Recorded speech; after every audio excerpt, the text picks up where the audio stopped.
तो devils dinar के तीसरे एपिसोड की शुरुआत मिन नाम की एक लड़की को दिखाते हुए होती है, जिसके पास एक पोलरॉइड कैमरा होता है और वो उससे अपने और अपने पिता की फोटो ले रहा होता है। उसके पिता असल में वेल्डिंग का काम किया करते। तब उसकी बातों से हम जान पाते हैं कि असल में आज मिन को उसके स्कूल के अंदर यंगेस्ट फोटोग्राफर का अवार्ड मिलने वाला था और वो इससे काफी खुश होता है। उसके पिता भी इस बात से काफी खुश होते हैं, पर उसी शाम अचानक से हमको दिखाया जाता है कि मिन की मौत हो गई है और उसके पिता हॉस्पिटल में उसके शव के पास खड़े होकर रो रहे थे। तब डॉक्टर उनको बताता है कि मिन ने स्कूल की सीढ़ियों के पास से कूद कर खुद को खत्म किया है। इसको सुनने के बाद मिन के पिता बहुत ही ज्यादा आश्चर्यचकित रह जाते हैं। उन्हें तो इस बात पर भरोसा ही नहीं हो रहा था, क्योंकि मिन की जिंदगी में सब कुछ काफी अच्छा चल रहा होता है। वो अपने पिता से सब कुछ शेयर भी किया करता था और आज तो उसको अवार्ड भी मिलने वाला था, तो फिर वो ऐसा कैसे कर सकता था। ये सारी चीजें थी जो कि मिन के पिता को समझ में नहीं आती। और तभी डॉक्टर उनको ये बताता है कि मिन की उम्र के जितना ही उनका भी एक बेटा है, पर आज के टाइम पर बच्चों की जिंदगी काफी ज्यादा हार्ड हो चुकी है। पर तभी अचानक से ही मिन के पिता की नजर उसके बेटे की बॉडी पर पड़े हुए ब्रूजेस पर यानी कुछ निशानों पर पड़ती है, जिससे कि उनको लगता है कि मिन को किसी ने जान से मारा है और वो खुद को खत्म नहीं कर सकता।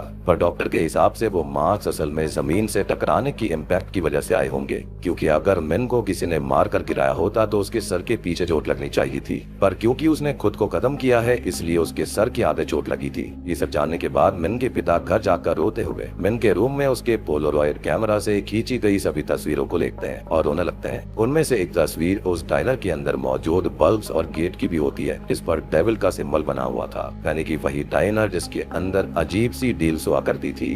तब मिन के पिता उस समय को याद करते हैं जब उन्होंने मिन को ये कैमरा गिफ्ट करा था, क्योंकि मिन को काफी समय से चाहिए था। उसने अपने पिता से कभी जिद नहीं करी थी, पर क्योंकि सच में वो एक बहुत ही अच्छे पिता थे, इसलिए उन्होंने खुद से ही मिन को वो एक सेकंड हैंड कैमरा खरीद कर दिया, जिससे कि मिन भी काफी खुश हो जाता है। अब अगले दिन मिन के पिता उसके स्कूल जाते हैं, क्योंकि उनको अभी भी भरोसा नहीं हो रहा था कि मिन ने खुद को खत्म कर लिया। वो इस बारे में मिन की टीचर से बात करता है, लेकिन उसकी टीचर इस बात को मानने से इनकार कर देती है कि स्कूल के अंदर किसी ने भी मिन को परेशान करा होगा। पर मिन के पिता के बहुत ज्यादा जिद करने पर जब वो कुछ सीसीटीवी फुटेज को चलाते हैं तो उसमें ऐसा लगता है कि जैसे कि मरने से पहले मिन काफी ज्यादा डरा हुआ था और कोई तो उसका पीछा कर रहा था जिसने ही उसको जान से मार दिया होगा। पर जिस जगह पर से मिन कूदा था उस जगह पर कोई भी सीसीटीवी नहीं होता और इसलिए अभी ये पता नहीं चलता कि मिन के साथ आखिर हुआ क्या। पर इससे ज्यादा मिन की टीचर ने मिन के पिता के साथ कोऑपरेट करना बंद कर दिया था और अब वो उनको मिन का जीता हुआ अवार्ड देकर उन्हें वहां से जाने के लिए कहती है, क्योंकि वो किसी भी हाल में अपने स्कूल की रेप्यूटेशन गिरने नहीं देना चाहती थी।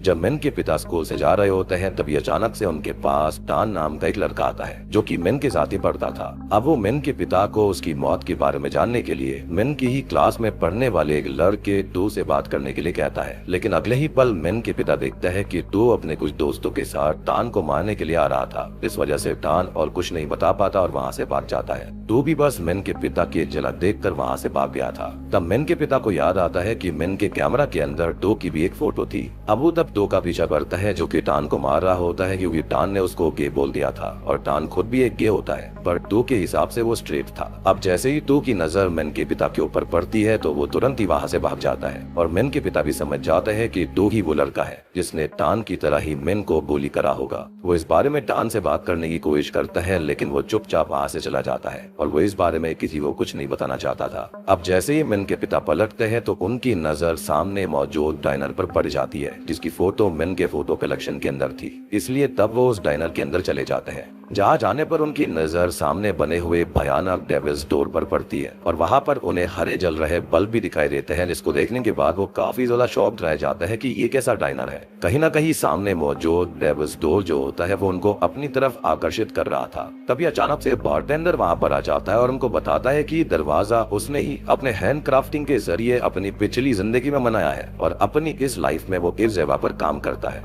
ये बात काफी ज्यादा अजीब होती है। तब बारटेंडर उनसे पूछता है कि अगर वो देखना चाहता है कि उस दरवाजे के अंदर क्या है तो उनको दरवाजे पर लगे हुए चक्के को यानी कि व्हील को घुमाना पड़ेगा। मिन के पिता ऐसा करने की कोशिश करते हैं और बारटेंडर की शक्ल देखकर लग रहा होता है जैसे कि वो विश कर रहा हो कि वो व्हील घूम जाए, लेकिन मिन के पिता उसको घुमा नहीं पाते। इसलिए उनको लगता है कि शायद बारटेंडर उनसे मजाक कर रहा था, जैसे कि अंदर सच में कुछ हो। तब बारटेंडर तो उनको ऐसा ही प्रिटेंड करता है कि हाँ वो मजाक ही कर रहा था, लेकिन एज अ व्यूअर हम समझ पाता है कि मिन के के पिता के भी गेट न खोल पाने की वजह से उसे कितना बुरा लग रहा था। शायद उस दरवाजे से उसके बाहर जाने का रास्ता जुड़ा हो सकता था। हो सकता है कि उसने और भी बाकी सारे कस्टमर्स ने ये चीज कोशिश करी होगी, लेकिन कोई भी सफल नहीं हो पाया। खैर अभी मिन के पिता डाइनर में ड्रिंक करते हुए बारटेंडर को अपने बेटे की मौत के बारे में बताते हैं। इसको सुनकर बारटेंडर को सच में काफी बुरा लगता है। उस दौरान मिन के पिता चाहते थे कि वो टू से मिन की मौत का बदला ले, लेकिन ऐसा नहीं हो सकता था। उनके अंदर एक अच्छा इंसान था जो कि उनको ऐसा करने से रोक रहा होता है, क्योंकि वो यही सोच रहे थे कि टू भी किसी का बेटा है। पर तब बारटेंडर मिन के पिता को समझाता है कि अगर मिन के पिता की जगह टू के पिता होते तो क्या वो भी सबके बारे में सोचते। ये बात सुनने के बाद मिन के पिता कुछ सोचते हुए अचानक से स्कूल में चले गए थे, जहाँ पर वो मिन के टीचर से टू के बारे में सब बताते हुए उनसे उसके पिता को बुलाने के लिए कहते हैं। लेकिन टीचर ऐसा करने से साफ इनकार कर देती है, और क्योंकि अभी मिन के पिता ड्रंक हालत में थे इसलिए सिक्योरिटी से कहकर टीचर उसको बाहर निकलवा देती है। अब तभी वो वापस से डाइनर की तरफ जाने लगता है। मीनवाइल हम बारटेंडर को डाइनर के अंदर एक ब्लैक मांबा स्नेक को काट कर उसका दिल निकालते हुए देखते हैं, जिसको उसने एक वाइन शॉट ग्लास में पहले से ही डाल दिया था। अब मिन के पिता के वापस आने पर जब वो उसे बात करता है तो उसे समझ आ जाता है कि टू के पिता जरूर ही स्कूल में कोई बड़े स्टेक होल्डर होंगे, और इसलिए स्कूल वाले भी इस केस को दबाने की कोशिश कर रहे हैं। इसलिए अब वो मिन के पिता को समझाता है कि अगर वो उसकी जगह होता तो वो अपने बेटे की मौत का बदला जरूर लेता। और तब मिन के पिता को ये बात समझ में नहीं आ रही थी कि वो किस तरह से मिन की मौत का बदला ले सकता है। तब बारटेंडर उनसे बात करते हुए मिन का कैमरा लेता है और उससे अचानक से मिन के पिता की एक फोटो खींचता है, जिसमें मिन के पिता ने अपने फेस के सामने अपना हाथ अड़ा दिया था। पर अब जैसे ही बारटेंडर अपने पास मौजूद एक नुकीले ऑब्जेक्ट से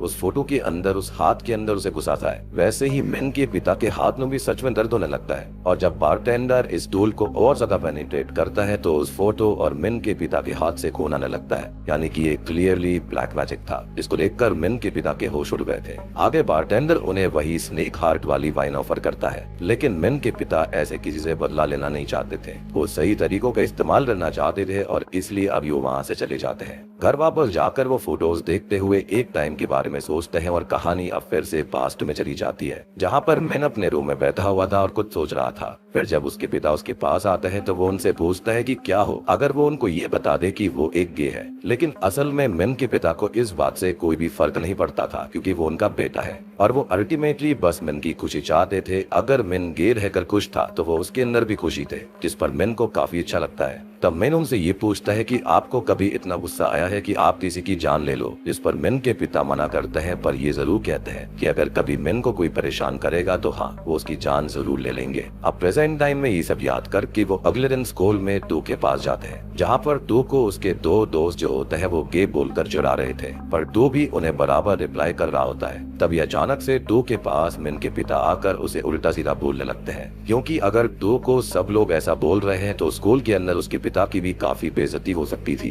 टू के पिता को देखते ही मिन के पिता उनके पास जाते हैं और उन्हें बताने की कोशिश करते हैं कि टू ने उसके बेटे की जान लिया है, पर टू के पिता उससे काफी ज्यादा बुरे होते हैं। वो मिन के पिता को ही उल्टा धमकाते हैं, क्योंकि मिन के पिता के पास कोई एविडेंस नहीं था, कोई सबूत नहीं था। इवन टू के पिता ने मिन के पिता को मारने तक की धमकी दे दी थी। लेकिन यहाँ पर हम नोटिस करते हैं कि टू के पिता का टू के साथ में बहुत ही बुरा बर्ताव था। उसको अपनी इज्जत की सबसे ज्यादा टेंशन रहती थी और इस बात ने उसे काफी घमंडी भी बना दिया था।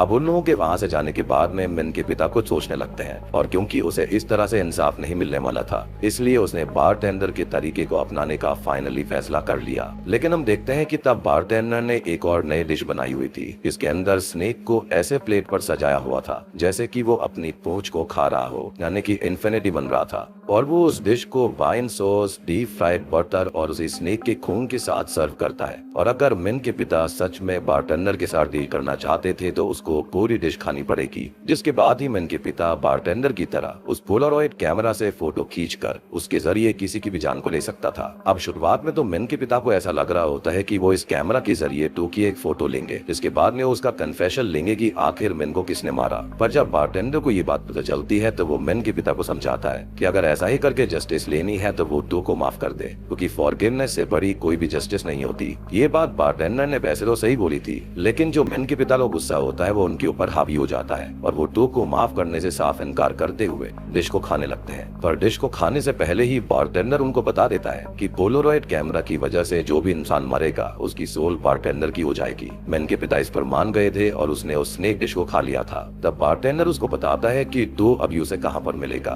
तब मैन के पिता डाइनर से एक वीरान वाटर टावर के पास जाते हैं जहाँ पर मैन अक्सर आया करता था और वो जगह उसके स्कूल के पास ही थी। टू भी अभी वहाँ पर अकेले आया होता है। अब मैन के पिता तब पहले तो उसकी फोटो खींचते हैं और बाद में उससे बात करने के लिए उसको रोकने की कोशिश करते हैं, लेकिन टू इतना ज्यादा डर जाता है कि वो वाटर टावर पर चढ़े जा रहा था। तब मैन के पिता गुस्से में आकर टू की फोटो को पैरों के पास से मोड़कर उसकी टांग तोड़ देते हैं और अब वो खुद ऊपर जाकर टू से कन्फेस करने के लिए कहता है कि उसने ही मैन को मारा। पहले तो टू इस बात को एक्सेप्ट ही नहीं करता, पर बाद में जब मैन के पिता टू की फोटो को कोहनी से तोड़कर टू के सामने उसके हाथ को बुरी तरह से रप्चर कर देते हैं तो डरते हुए टू बताता है कि वो मैन को मारना नहीं चाहता था, ये तो खाली एक हादसा था। वो बस उससे अपनी और उसकी कुछ खींची हुई फोटोज को वापस ले रहा था जो कि मैन के पास ही थी और असल में वो दोनों तो एक दूसरे से प्यार करते थे। जी हाँ, और ये सुनने के बाद तो मैन के पिता के होश उड़ जाते हैं। अब वहाँ से कहानी पास्ट में लगभग 6 महीने पीछे जाती है जहाँ पर टू को उसके पिता ने ही मारा था। इस बात की वजह से वो काफी रो रहा होता है। तब मैन उसके पास आकर उसकी फोटो खींचता है और उससे अच्छे से बात करने लगता है। तो शुरुआत में तो टू उसके ऊपर गुस्सा कर रहा था, इसलिए तब मैन भी उसकी जेब में उसकी फोटो डालता है और बस इतना कहकर चला जाता है कि जब उसका बात करने का मन करे तब वो उससे आकर बात कर सकता है। टू को भी कहीं ना कहीं मैन से बात करके सच में काफी अच्छा लगा था और वो खुद भी इस बात को जानता था कि वो गे है, लेकिन वो अपने बुली नेचर की वजह से इस चीज को छुपा लेता था क्योंकि अगर ये बात उसके पिता के सामने आ जाती तो वो उसको बहुत ही ज्यादा मारते और पता नहीं उसके साथ में क्या क्या होता।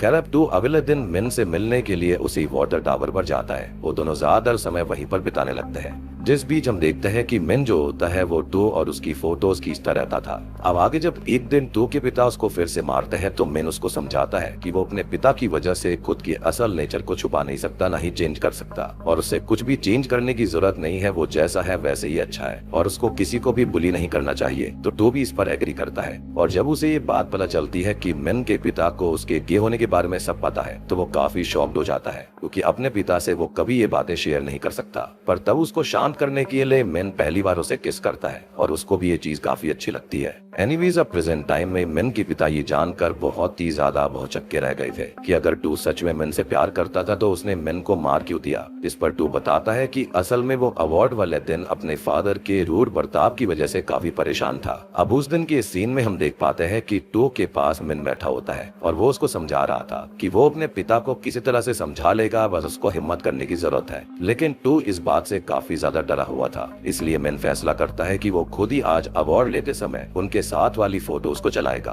और वो टू को स्पेशल थैंक्स भी करेगा कि वो उसकी लाइफ में आया। और क्योंकि उस समय पर टू के पिता भी स्टेक होल्डर्स होने की वजह से वहाँ पर आने वाले थे और सबसे बड़ी बात कि वहाँ पर इतने सारे लोग होते जिसकी वजह से टू के पिता उसको कुछ नहीं कह सकते थे। तो बाद में टू जाकर उनसे अकेले में बात कर सही से सब कुछ उन्हें समझा सकता है, पर टू इस बात के लिए साफ इनकार कर देता है और मैन के साथ अपने रिश्ते को खत्म करने की बात करता है क्योंकि वो अपने पिता से बहुत डरता था। पर मैन उसको समझाने लगता है कि वो अपने पिता से कब तक ही इस चीज को छुपा सकता है। तो इस बात पर टू को और गुस्सा आ जाता है और उसने मैन को एक चाटा भी मार दिया था। पर तब भी मैन उससे प्यार से बात करते हुए उसे इस बात को एक्सेप्ट करने के लिए कहता है। अब इतने में ही होता यह है कि वहाँ पर टू के साथ के जो दो बुली दोस्त होते हैं वो आ जाते हैं। इनके सामने बेइज्जती के डर की वजह से टू ऐसा दिखाता है जैसे कि मैन उसको प्रपोज करने आया हो और इस बात से गुस्सा होते हुए वो दोनों बुली लोग जो होते हैं वो मैन को बहुत ही बुरी तरह से मारते हैं। टू को ये सब देखकर बुरा तो लग रहा होता है पर अभी वो यही चाहता था कि मैन उससे दूर हो जाए, लेकिन मैन की आंखों में उसे दिख जाता है कि वो टू से दूर नहीं होना चाहता। उस समय पर टू उन दोनों बुलीज को शांत करवाने की कोशिश करता है, लेकिन मैन को टू की हरकत बिल्कुल पसंद नहीं आई थी और अभी टू उससे उनकी पुरानी फोटोज भी लेना चाहता था। इसलिए मैन वहाँ से भागते हुए ऊपर वाले फ्लोर पर चला जाता है और यहीं का सीन सीसीटीवी के अंदर आया था। लेकिन तब टू के बुली साथी उसका पीछा करते हुए ऊपर आने लगते हैं और टू की इस हरकत की वजह से सच में मैन को बहुत बुरा लग रहा था और इसलिए उसने उस फ्लोर की स्टेयर से कूद कर खुद को खत्म कर लिया। अब ये सब प्रेजेंट में जानने के बाद में मैन के पिता रोने लगते हैं। तब टू उससे माफी मांगता है क्योंकि वो कहीं ना कहीं मैन मिन की मौत का जिम्मेदार खुद को मान रहा था। उसके हिसाब से अगर वो अपने पिता से इतना नहीं डरता तो शायद आज मिन जिंदा होता। अब तभी मिन के पिता जो होते हैं वो रोते हुए उसे माफ कर देते हैं और उसकी फोटो जो होती है यानी कि जो उन्होंने पोलरॉइड कैमरा से खींची थी वो टू की ही जेब में रख देते हैं और वहां से ये बोलकर चले जाते हैं कि टू को उनसे माफी मांगने की जरूरत नहीं है। और तभी टू उस फोटो को देखते हुए मिन से माफी मांगता है और अपने और मिन के बेस्ट पलों को याद करते हुए वो फोटो को मोड़कर अपनी ही गर्दन तोड़ लेता है। यानी कि वो समझ गया था कि इस फोटो के अंदर काला जादू करा गया था और इस तरह से वो खुद के गिल्ट को दूर करता है। उससे होता यह है कि उसकी मौके पर ही मौत हो जाती है और उसकी सोल को हम देखते हैं जो कि डाइनर के बल्ब के अंदर चली गई थी। अब जैसे ही मिन के पिता टू की बॉडी देखते हैं तो वो भागते हुए डाइनर में चले जाते हैं और बारटेंडर से टू को जिंदा करने की बात करते हैं, पर बारटेंडर उसको याद दिलवाता है कि उसने तो टू को माफ करने के लिए पहले ही कहा था, लेकिन मिन के पिता को ही रिवेंज चाहिए था, बदला चाहिए था और अब टू जिंदा नहीं हो सकता। ये बात सुनकर मिन के पिता को गुस्सा आ जाता है और वो गुस्से में एक चाकू उठाकर बारटेंडर को धमकाने की कोशिश करते हैं। तभी बारटेंडर अपने पास मौजूद एक बड़े से नाइफ को इस्तेमाल करते हुए ये कहता है कि अगर उसे लगता है कि इन सब में बारटेंडर की गलती है तो वो उसे जान से मार दे।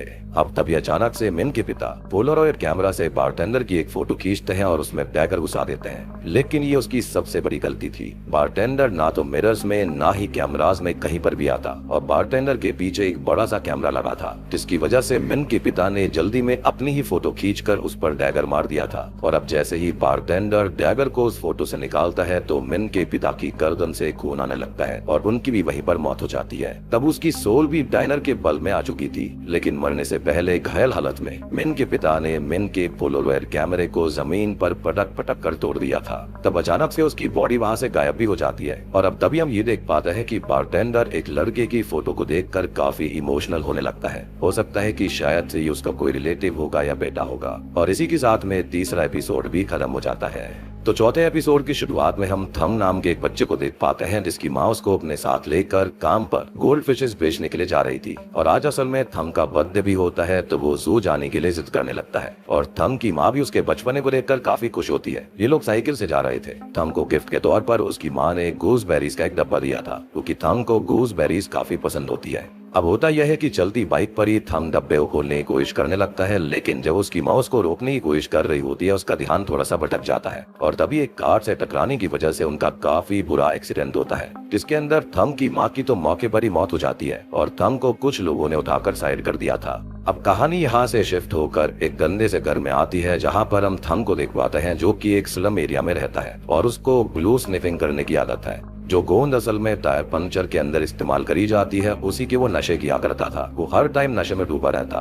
आज असल में उसका बर्थडे होता है, वो 30 साल का हो चुका था और आज ही उसकी माँ की बरसी भी होती है। कहीं ना कहीं उसका ये मानना था कि अगर उस दिन गाड़ी वाले की वजह से उसकी माँ की मौत नहीं हुई होती तो आज वो कुछ और ही इंसान होता। अब तभी वो खड़ा होकर खुद को शीशे में देखता है जहाँ पर वो अभी भी अपनी माँ के बारे में ही सोच रहा था कि तभी उसके घर में उसकी लैंडलेडी आती है जो कि थम की माँ के ऑल्टर पर फ्लावर्स रखने के लिए आई थी। वो थम की हालत देखकर उसको समझाती है कि उसे ग्लू स्निफिंग नहीं करनी चाहिए क्योंकि उससे उसकी जिंदगी बर्बाद हो रही थी और आज थम को किराया भी देना था और अगर उसकी लैंडलेडी की बेटी उसके घर की ऐसी हालत को देख लेगी तो वो उसको तुरंत ही घर से बाहर भी निकाल देगी। थम भी इस बात को जानता था, लेकिन वो रेंट देने के लिए कुछ और वक्त मांगता है क्योंकि उसके काम का पैसा उसे अभी तक मिला नहीं था, जिस पर उसकी लैंडलेडी मान जाती है। पर वो थम को उसकी माँ के बारे में याद दिलवाते हुए कहती है कि वो सच में एक बहुत ही अच्छी लेडी थी और जब भी पहले वो काम से वापस आया करती थी तो हमेशा ही लैंडलेडी के लिए हर्बल टी वो लेकर आया करती और थम को भी अभी गलत आदतें छोड़कर अपनी जिंदगी को सुधारना चाहिए। थम ये बात सुनकर थोड़ा सा इमोशनल भी हो जाता है। अब जैसे ही लैंडलेडी को ये बात पता चलती है कि आज थम का बर्थडे है तो वो उसके सामने अगरबत्ती जलाकर उससे अच्छी जिंदगी के लिए विश मांगने के लिए कहती है। तब थम रोता हुआ वहाँ से ये बोलकर चला जाता है कि अगर ऐसे विशेष पूरी हो सकती है तो वो चाहता है कि उसकी माँ फिर से जिंदा हो जाए। और ये बात सच होती है कि थम अपनी माँ को काफी ज्यादा मिस करता था। कहीं ना कहीं लैंडलेडी भी इस बात को समझ रही होती है। खैर अब थम फिर से ग्लू स्निफिंग करते हुए अपने कंस्ट्रक्शन साइट पर यानी कि काम पर चला जाता है, जहाँ पर उसके काफी ज्यादा लेट आने की वजह से उसके मालिक उसको बहुत डांटते हैं। इवन जो वर्कर्स के लिए ब्रेकफास्ट आया हुआ था वो भी थम को नहीं करने दिया जाता, जिससे कि थम को काफी बुरा लग रहा था। लेकिन इन सब में कहीं ना कहीं उसकी ही गलती होती है। खैर अब काम करने के लिए जब वो पहले फ्लोर पर जाता है तो वहाँ पर भी वो ग्लू स्निफिंग करने लगता है, जिससे कि खतरनाक नशे होने की वजह से उसका पैर सीढ़ियों के कोने पर रखी हुई एक ईंट पर पड़ता है जो कि थम के मालिक के पास जाकर गिरती है। उसके मालिक की जान सच में जाते जाते बची थी, इसलिए अब वो थम के ऊपर बहुत ही ज्यादा गुस्सा करता करता है और उसको काम से निकाल लेता है। उसने थंग के पहले के काम के पैसे भी उसको नहीं दिए थे और सबसे शॉकिंग चीज की थंग के जो कोवर्कर्स होते हैं वो भी उसके ऊपर थूकते हैं और उसे चिढ़ाते हुए हैप्पी बर्थडे कहते हैं। इसके बाद हम थंग को काफी जगह पर जाते हुए देखते हैं। वो पैसे कमाने के लिए जबरदस्ती भी लोगों की हेल्प करने की कोशिश करता है ताकि वो रेंट दे पाए, लेकिन उसका होलिया इतना खराब होता है कि कोई भी उसको ना तो काम पर रखना चाहता था और ना ही उससे बात करना चाहता था। अब रात में हम देखते हैं कि वो एक गली के अंदर ग्लू स्निपिंग कर रहा होता है, जिसके बाद थंग वहाँ पर एक लड़की को एड्रेस बताते हुए उसकी हेल्प करने की कोशिश करता है, लेकिन वो लड़की उसे कोई चोर या फिर मावाली समझ रही थी और जिससे वो फोन पर बात कर रही होती है वो उसको थंग के बारे में उल्टा सीधा बोलने लगती है और तब उसको भी काफी गुस्सा आ जाता है और वो सच में उस लड़की का पर्स चुराकर वहाँ से भागने लगता है, जहाँ पर रास्ते में 2 लोगों ने उसे रोकने की कोशिश करते हुए उसे मारा भी था, लेकिन वो जैसे तैसे वहाँ से भागकर उसी डाइनर में आकर छुप जाता है, जिसको अभी तक हम देखते हुए आ रहे हैं। अब बारटेंडर भी तब थंग की मदद करता है और उसके बारे में उसका पीछा कर रहे लोगों को नहीं बताता। उन लोगों के वहां से जाने के बाद जब थंग बाहर आता है तो सबसे पहले वो चुराए गए बैग को चेक करता है,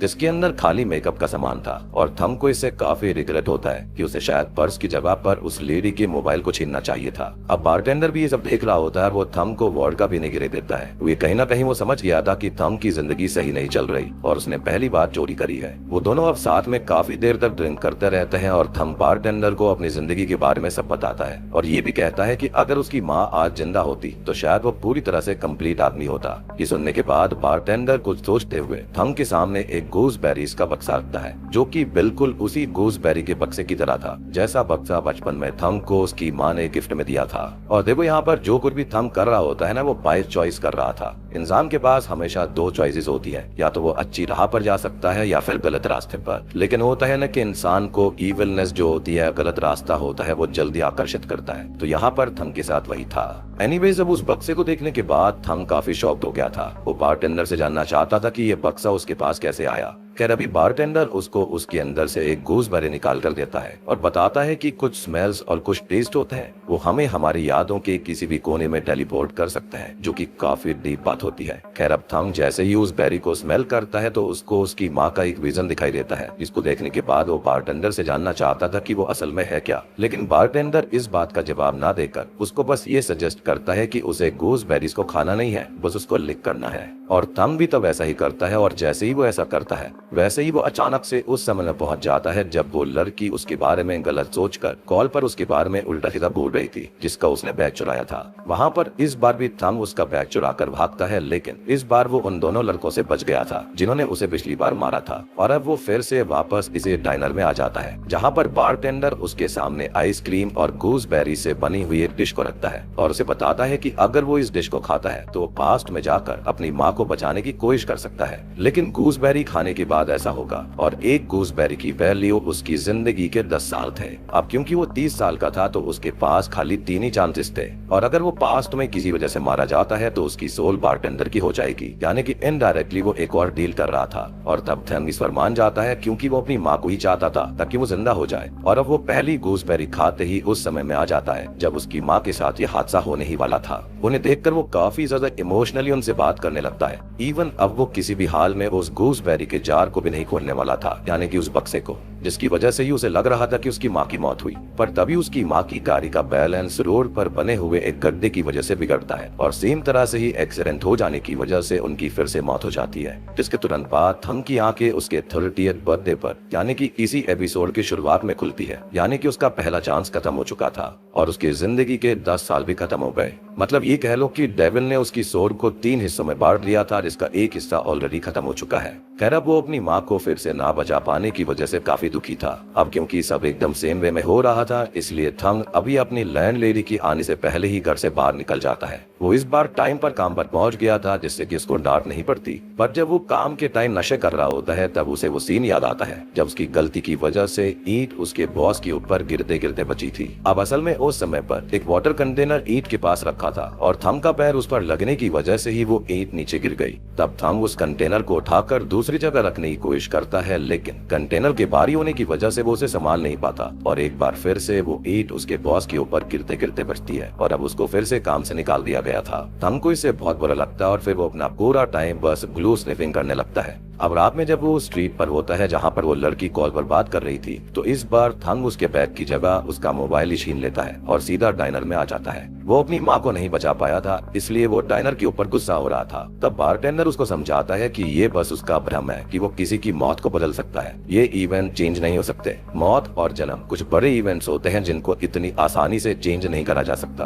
पर वो खुद को आने वाले कल के लिए बेहतर बना सकता है। लेकिन थंग फिर भी अपनी माँ को बचाने की कोशिश करना चाहता था। बारटेंडर उसको समझाने की कोशिश करता है कि शायद उसे ऐसा नहीं करना चाहिए, उसे पास्ट को चेंज ना करके अपने प्रेजेंट को चेंज करना चाहिए। पर तभी अचानक से डाइनर में सारी चीजें हिलने लगती है, जिससे कि बारटेंडर समझ जाता है कि वो डेविल नहीं चाहता कि बारटेंडर किसी को कुछ भी समझाए, इसलिए बारटेंडर भी थंग को वो गूसबेरी दे देता है। लेकिन इस बार भी पास्ट में जाकर वो अपनी माँ को नहीं बचा पाता और उसकी आंख फिर से 30th बर्थडे पर खुलती है। लेकिन इस बार वो चीजों को पहले से थोड़ा सा बेहतर करता है। वो अपने काम टाइम पर जाता है और वहाँ भी कोई गलती नहीं करता। और सबसे बड़ी बात कि आज वो नहा भी लिया था और उसका बॉस भी आज उसको सही से ट्रीट कर रहा होता है। अब बॉस को तो शुरुआत में लगता है कि थंग ने शायद से ग्लू को चेंज कर दिया होगा, जिसकी वजह से आज उसके ऊपर ग्लू स्निफिंग का असर नहीं दिख रहा। लेकिन जब थंग उसको बताता है कि आज उसका बर्थडे है और उसने ग्लू स्निफिंग नहीं करी है, तो उसका बॉस उसको सैलरी और कुछ एक्स्ट्रा पैसे भी देता है और वार्न करता है कि अगर उसने वापस से ग्लू स्निफिंग करी तो वो उसकी नाक काट देगा। ये देखकर थंग थोड़ा सा इमोशनल हो गया था कि उसका बॉस उसकी केयर तो करता है। खैर अब वो आगे अपने काम से निकलकर खुद ही लैंडलेडी के घर पर जाता है, जहाँ पर वो इस मंथ का किराया उसे देने आया था। साथ ही साथ एक हर्बल टी की बोतल भी वो उसको देता है और ये वही हर्बल टी की बोतल होती है जो कि उसकी माँ उसे हमेशा दिया करती थी, यानी कि लैंडलेडी को। अब पहले तो लैंडलेडी को लग रहा होता है कि थंग ये सब कहीं से चुरा कर लाया होगा,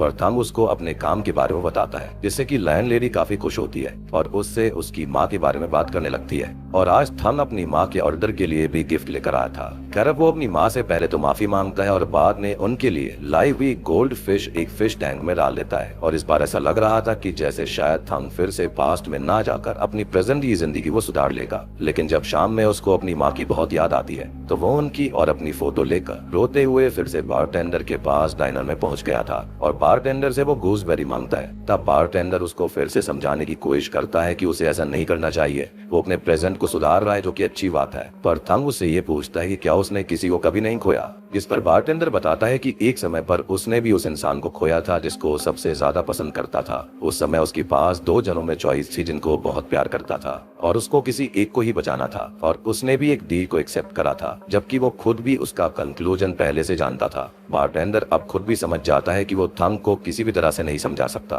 थंग को सब कुछ खुद ही समझना पड़ेगा, इसलिए वो उसको गूसबेरीज का डब्बा ही दे लेता है। इसको लेकर थंग बहुत खुश था।